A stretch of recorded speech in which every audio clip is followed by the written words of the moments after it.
this week's edition of Extra Points. I'm Al Lorenzen, and each and every week I join you along with Mark Hansen, who's here today, and Casey Shelton, who's not. Casey, as you know, if you've been following Extra Points at all, has been going through multiple cosmetic surgery procedures, and thankfully for us and our viewers, he's doing that. This week is the butt implants. So Casey will be... I thought that was last week. No. This week's the butt implants. Last week, I think he had his chin done. We're hoping that the cosmetic surgery continues well beyond that for your sake and ours. But Mark, you're here this week. I'm here. After some great topics here in recent weeks, you and I get to carry this one, and I'm fascinated to know where you want to go with today's show. Oh, that's nice of you to clue me in on this. But I think, we have the NBA playoffs. Mm-hmm. Nobody cares about that, really. Well, nobody in Iowa watches NBA basketball, do they? I don't even know if any of the players who aren't in the playoffs. We'll talk about LeBron getting the MVP. We've got stuff right. going on with Chicago Bulls, which people in Iowa do care about. Yes, they do. We got Derrick Rose and that whole mess. We have a comment on that. We do. And and there's some, it's college football. Spring season is over, and now this is when they start coming with the predictions, and it doesn't look good for the Hawkeyes. Amen. Well, and it hasn't in recent years, and the predictions haven't been so bad in recent years for the Hawkeyes, but the performance has. We'll talk about that a little bit. Fred Hoiberg got a brand new contract in March. The details of that have come out. We'll jump into that a little bit as well, and we'll talk about what Mark had for dinner last night. Stay tuned for more Extra Points right after this. Overwhelmed? Frustrated? Not sure what to do with your garage? Let the professional design team at Minnesota Cabinets be your garage organization solution. Floors, cabinetry, slapboard walls, and other accessories, all custom designed to maximize your space and be easy on your budget. Let Minnesota Cabinets, your trusted solution for kitchen cabinets, bring some peace of mind to your garage too. Wait till your neighbors see this. Minnesota Cabinets, home and garage on 100th Street in Urbandale.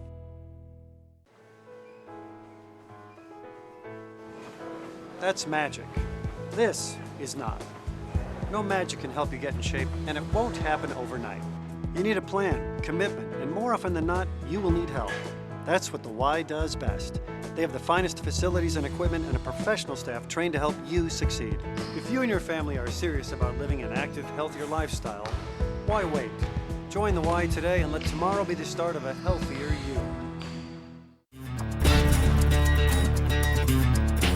Welcome back to Extra Points. This week's Endeavor in Mediocrity is manned by yours truly and Mark Hansen. We hope you appreciate what we're about to do.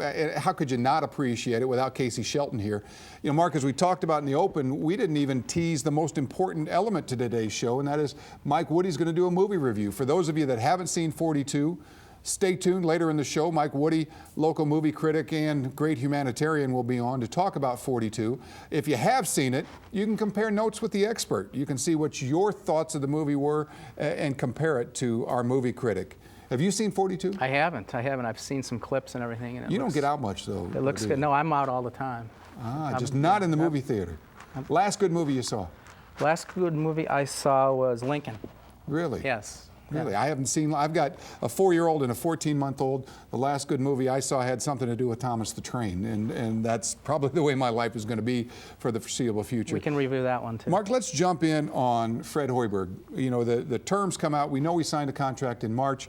We knew in March that the University of Minnesota wanted him. Makes sense. He spent time in the Twin Cities with the T-Wolves, comes back to Iowa State, and then gets a 10-year contract worth $20 million, the buyout. What do you read into the business of that? And in this day and age where contracts don't mean much, if you're a Cyclone fan, do you breathe easy? I think you feel good about it. I don't know if you ever breathe easy with these college coaching contracts. I mean, it's just a one-way deal, and it's all coach. I mean, they get what they want. They leave when they want. They have this thing called a buyout, which really isn't a buyout. But they're always negotiated. Always Even if it's negotiated. a $2 million buyout, you negotiate it down. And then 3 years from now, he might have another contract renegotiation. So it's just, I think what it means is that if he ever leaves, it's going to be to the NBA. Right. The NBA buyout, $500,000. $500,000. Which is, so last time I checked, $500,000 is less than $2 million. Yes, and I'm not a math major, but you're correct on that. But I think that if he ever leaves, that's where he's going, because I think once you get a taste of that, I think it's still there for him, and it is That's the premier. It's the highest stage. It's the highest stage. Yeah, it's the highest right. level. We've seen, Patino threw his hat in the ring years ago. We've seen guys from time to time make that transition. Not many guys have made the transition well. Patino, obviously, his time with the Celtics didn't end well.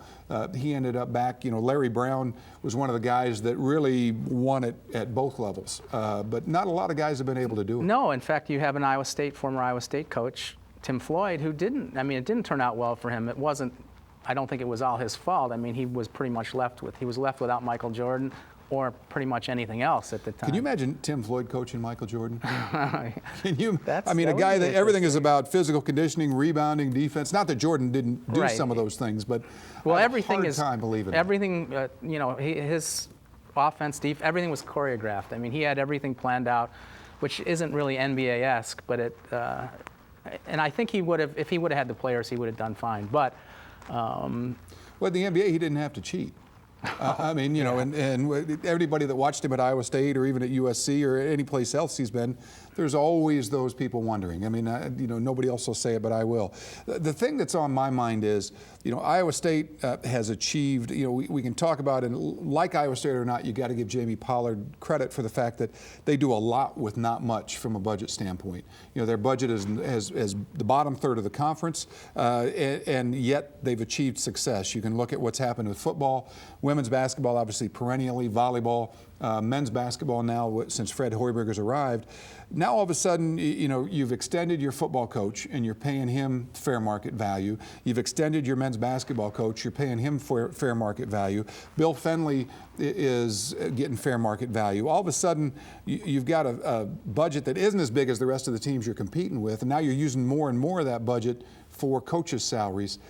Long-term impacts? well, I think there is. I think you can only go so far. Luckily for Iowa State and other schools in the Big Ten and in the Big 12, these conference TV packages are immense. It's so much different than it used to be, and Iowa State is reaping the benefit of that. That absorbs the increase in salary. Otherwise, they couldn't do it. They could not be in that conference because by themselves, and Iowa's the same way, by themselves, they wouldn't be able to make the money. No, and that's changed the landscape.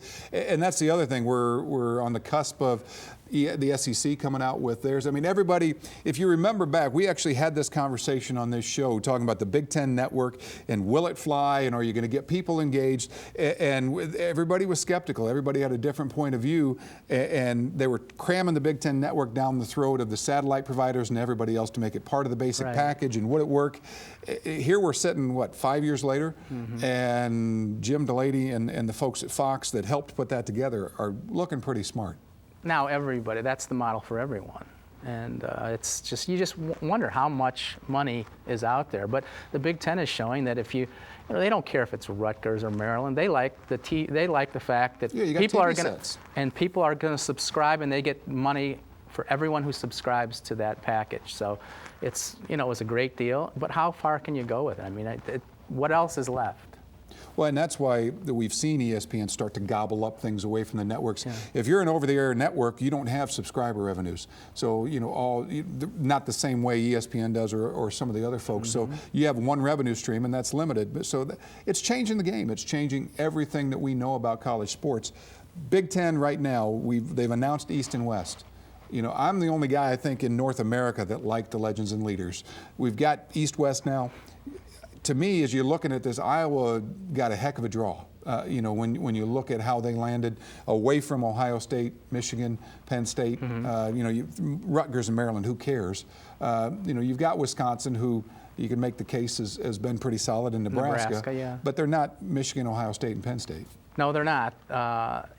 And Penn State really isn't Penn State, and they won't be for a while. Right. And I think, though, you'd have a chance. Nebraska has always been, when they were in the Big 12, Big 8, they were always Michigan and Ohio State-esque. So I think you might be seeing them join that crowd. But you're right. I mean, that's, you got Michigan State as well. I mean, it's tough. Amen. Very tough. And you can compare those divisions, football versus men's basketball, and that's really the only thing that anybody cares about. When you look at it from a basketball perspective, your perspective on how they split that up and how, do you have parity between the East and West? I think that's going to go year by Cyclical. year. I don't think you can really. There's really no one I mean, you always got Michigan State and Indiana, and now Ohio State. But I think it's, and then the rest are kind of going to rotate. If they're, if Iowa's lucky, they'll rotate. But it's still, supposedly, it was the best basketball conference in the country last year, and I think it's going to continue that, no matter what they do with divisions.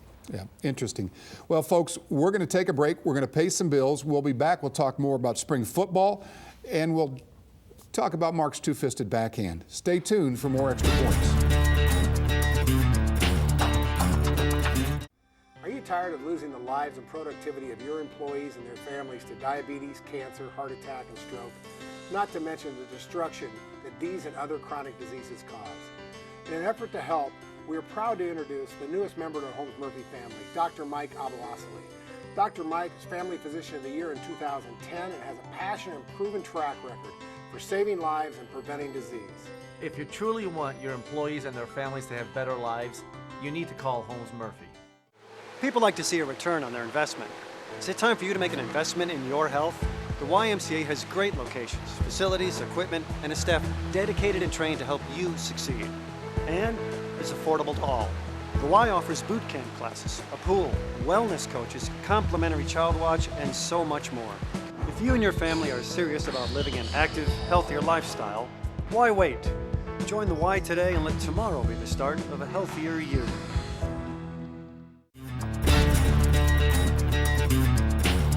Welcome back to Extra Points. Off camera, we're having a debate over whether Kareem Abdul-Jabbar or Wilt Chamberlain was a better actor on camera. I voted for Kareem in Airplane just because I happen to like Airplane. I think that's true. I think Wilt. Roger Murdoch. Roger Murdoch. You don't watch lowbrow humor. I do. Things I like that. I love Leslie Nielsen. Come on. Really? That's impressive. The reason we're talking about Kareem and Wilt and who was the better on-screen actor is LeBron James joined some elite company here this week after being named NBA MVP. Kareem, 6-time MVP. Bill Russell, 5. You had that Chamberlain guy was in there 4 times, and Michael Jordan 5 times. So the reality is, we can hate on LeBron all we want. We can criticize him for the way he made the announcement and the decision to go to South Beach from Cleveland. I don't know if it's me and you got a choice between living in Cleveland or South Beach and you have unlimited resources. Yeah, you might opt for Cleveland. I'm going to South Beach. He could have gone to Chicago. He could have gone anywhere. But you can hate on him for all those things, but the reality is, Mark, he's one of the greatest of all times. We don't know how great because he's still young. I don't know why people really hate on him, though. You think of him as like 35 years old, but he's probably, I don't know, he's in his 20s. He started when he was a kid, and he did a lot of things. He came in the NBA at 18. And 18, and he was, maybe he was immature. But I don't really understand all the hate. He left Cleveland, so what? I mean, people leave home sometimes. As far as being a player, it's hard. He might turn out to be the best ever. We'll see. Right now, it's Jordan, and it's going to be hard to top him. Sure. Just because of the way he won. He was a winner. He was one of the great winners in sports history, I think. So. Oh, there's no question. Now it's interesting when you look at the feature that came out this year in ESPN, the magazine. You see the other side of Michael Jordan, the human side, and a lot of us are questioning, at what expense did he go to? That he might be the ultimate competitor. He might be the guy. He didn't want to lose at anything, whether it was playing poker on the plane, whether it was a game of horse after practice, whether it was a shooting drill with his teammates. He just didn't want to lose at any cost.